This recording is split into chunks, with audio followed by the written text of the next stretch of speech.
Welcome to Good Faith Reads. I'm Johnny Pierce, Executive Editor and Publisher for Good Faith Media. Good Faith Reads is a short podcast released twice a month in which we focus on one of our book authors at Good Faith Media. We've published well more than 100 titles under our Nurturing Faith book imprint, and we invite you to check them out at goodfaithmedia.org/bookstore. Our guest on the podcast today is one of our very own, Tony Cartledge. Welcome, Tony. Hi, Johnny. It's great to be with you today and with whoever else might choose to be listening in. Well, for many years, Tony and I have been friends and colleagues. I recall well our meeting at a restaurant somewhere in South Carolina long ago to discuss your becoming a part of what is now Good Faith Media's Nurturing Faith Journal, which I have edited for 22 years. And we have shared a lot of those years.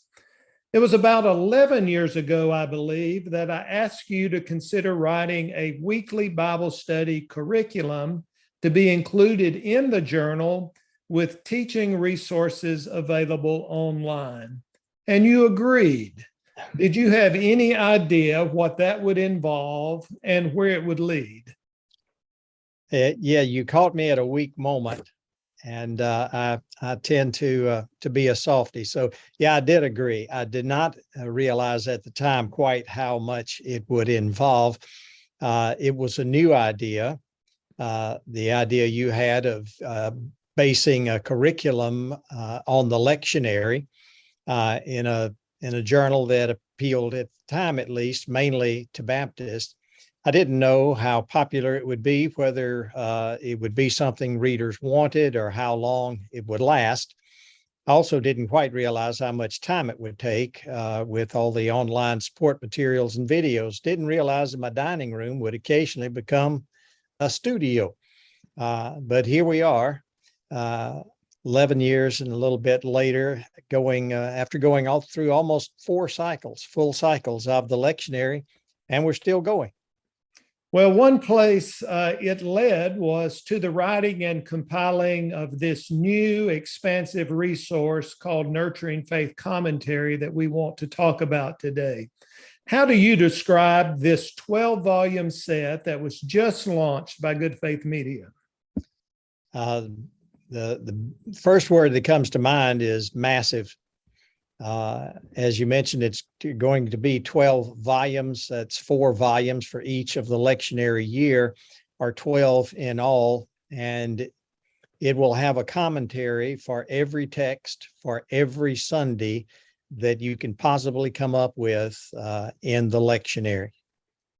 Tony, when you say it covers every text in the 3-year lectionary cycle, what does that mean? And why are there more than 52 lessons for each lectionary year?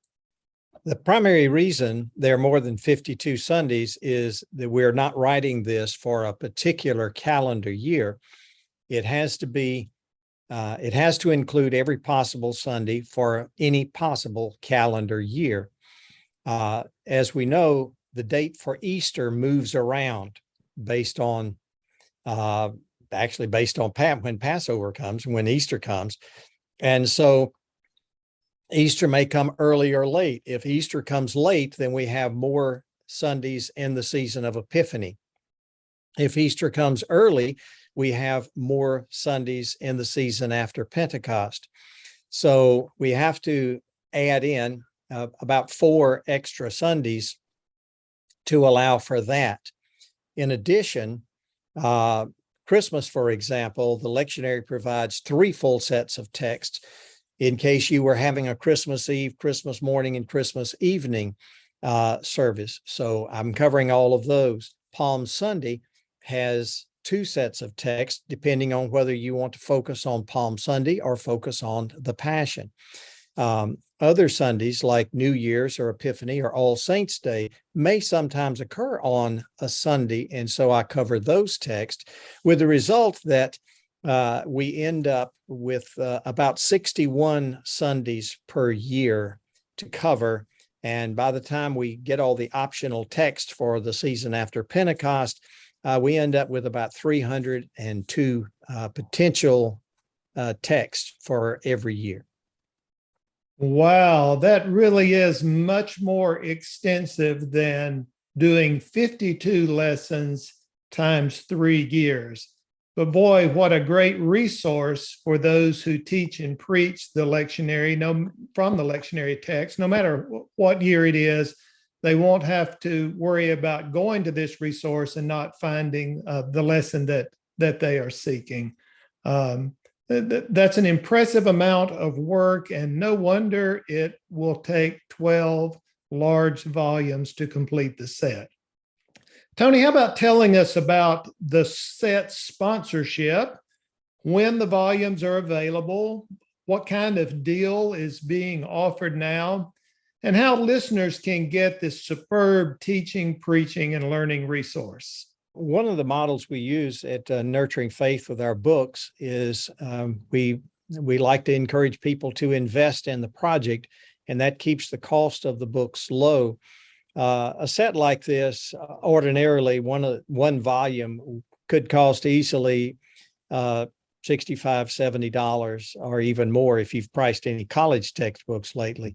But we were very fortunate that Bob and Pat Barker, two friends of mine who are currently members of Woodhaven Baptist Church, where I used to be pastor, and who are also big sponsors of Campbell University, agreed to sponsor the Nurturing Faith commentary. So they are providing a gift of $60,000 to help us be able to produce, to cover the production costs of the commentary, so we can make it available to people at a much less expensive price. And that's what we want to do. We want it to be useful and easy for people to obtain. Volume 1 is out already. It came out August 1st. Volume 1 covers Advent, the Christmas season, and the season of Epiphany up to the Day of Transfiguration. So Volume 1 is already out, so people can get that in time for their planning for that part of the season. Volume 2, which covers Lent and Easter up to the Day of Pentecost, will be available beginning September 1st. So those volumes are one's available, one is very close.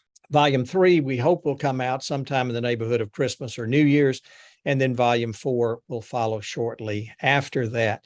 And then, if I can maintain my writing, volumes for years B and C will follow over the next couple of years on a similar schedule.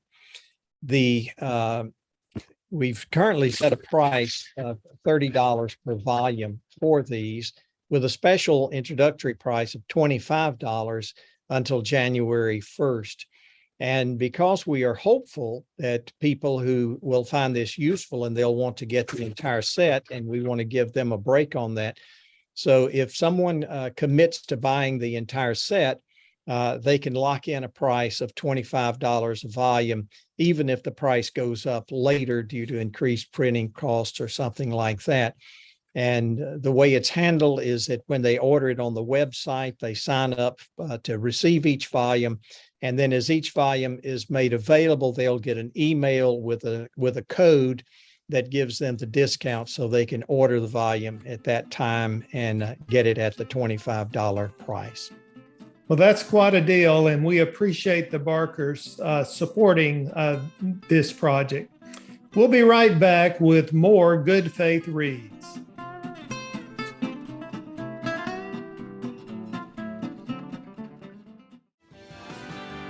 Hi, I'm Tyler Tankersley, Senior Pastor of Ardmore Baptist Church, and we invite you to join us for our newest podcast called Speaking in Parables, where we explore the stories that Jesus told and how to apply them to our lives today. You can find more information at ardmorebaptist.org/speakinginparables. Welcome back to Good Faith Reads. Today we're joined remotely by Tony Cartledge, author of the new Nurturing Faith commentary from Good Faith Media. I'm Johnny Pierce. Tony, what is it about the Bible that fascinates you to the point of earning a PhD, teaching Bible classes in divinity school and in so many churches, and then writing weekly Bible studies, as well as producing this new, very expansive resource? Well, mainly because the Bible has been part of my life for most of my 70 years. From the time I learned to read, I was being encouraged to read memory verses in Sunday school.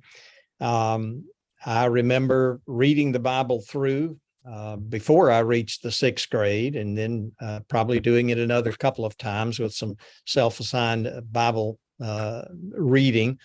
I grew up in a church, as most of us did, that was fairly conservative, and had some preconceived notions about the Bible that every word in it had to be true and reliable in every way. But even early on, I noticed that sometimes there were discrepancies, and sometimes it appeared the Bible might even disagree with itself. I wanted to dig deeper and learn more. And when I felt called into ministry, I tried to study even more. I was called to be a pastor when I was 20 years old, which is way too young to be a pastor, although the advantage I had was that I knew everything when I was that age. But the more I served, the more I realized I didn't know. I took correspondence courses from the old Baptist Sunday School Board while I was serving the first full-time church that I served, and did all right with Greek, but it's kind of hard to learn Hebrew by yourself. I finally decided it was time to go to seminary. So I came to Southeastern Seminary in 1979, in the days when it was a very different school from now, and I felt like I had come to Camelot.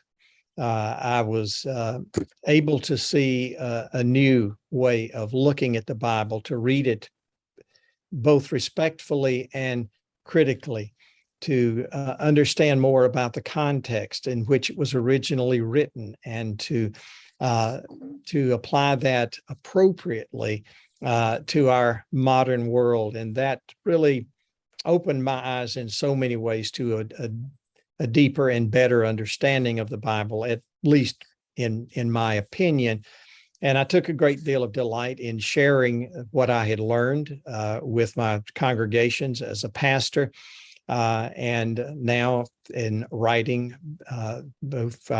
For many years, I wrote sort of the commentary to go with the formation Sunday school lesson, including in Baptist Today in the old days. And in writing the Nurturing Faith curriculum now, in writing books, in my work as a professor, and now as writing this commentary is largely an effort to share some of the things that I have learned about Scripture and what I believe to be a proper way of approaching it, both critically and respectfully. Well, we appreciate both your sharing those gifts as well as the way in which you do that. Who do you see as the audience for this new expansive commentary? And how would you describe your writing approach to serve this audience? I think the people who will find this most helpful are going to be pastors or ministers who preach frequently and who use the lectionary, because it'll be a handy resource as they're preparing to preach. In one volume, they'll have a commentary on every possible text for a given Sunday. The limitation is that it's all written by one person. The upside is at least it's consistent, whether you like it or not. It's going to be pretty consistent. I do rely on other commentaries when I'm writing. It's not all just my ideas. As I write, I tend to consult 4 to 5, maybe 6 other commentaries, sometimes I will cite them specifically, and at other times, I gather material that's of common knowledge and I don't footnote everything, although you do find frequent citations in the work. I think it's primarily useful to those who are going to preach often. I think it can also be very useful for teachers who teach from a curriculum that uses the nurturing faith or that uses the lectionary. Now, somebody who uses the nurturing faith journal curriculum might not find it that much better because I wrote both of them and they're probably going to be pretty similar. But if somebody, say, is in a Methodist or a Presbyterian church and they have denominational literature that follows the lectionary season, they might appreciate having an additional commentary on the text that they can turn to. One other thing about it that people might find helpful is that I expand many of the texts. As you know, if you're familiar with the lectionary, the committee that chose the text often chose them for liturgical readings more so than for expounding in a sermon. And as a result, there's a lot of picking and choosing and skipping over hard parts and taking the first verse and the last three verses of a psalm. And I don't find it very helpful for Bible study or commentary purposes to do that. So often I will expand and do a broader set of verses to so that we can have a larger context of the text. In Psalms, for example, there may be one psalm, Psalm 34 is a favorite, in which 3 or 4 times during the lectionary cycle, they will choose different verses from Psalm 34 and use those as a reading. Well, Psalm 34 is not that long. And so the commentary I write is for the entire psalm. And then it will obviously appear more than once, but it will give people more context than what they would typically get just from the comment from the lectionary lesson that they may have. Let me remind our listeners that at Good Faith Media, we're always accepting and considering book proposals. Our authors engage with an experienced team of editors, designers, and marketers to produce and sell books on a variety of topics. So if you have a book proposal that you'd like to run by us, just head over to goodfaithmedia.org/bookstore for more information. As you know, Tony, Good Faith Media uses the tagline, "There's more to tell." In your case, there's also more to write. You started this project during a sabbatical from your other job, your teaching job. So what's ahead, and how does your well-disciplined work progress with all the other things you are balancing?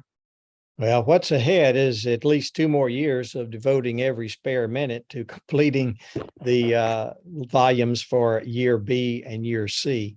I'll be sending in the manuscript for volume 4 of year A this week, and we'll be very busy during the next 2 years completing the project. Fortunately, I was able to do a lot of work during year A in terms of sketching out the basis for years B and C. And since some of the texts are used multiple times, hopefully it won't take quite as much time as it did for year A. But over the next couple of years, I plan to be finishing that. And after that, who knows, maybe I can even finish that novel I started about 10 years ago.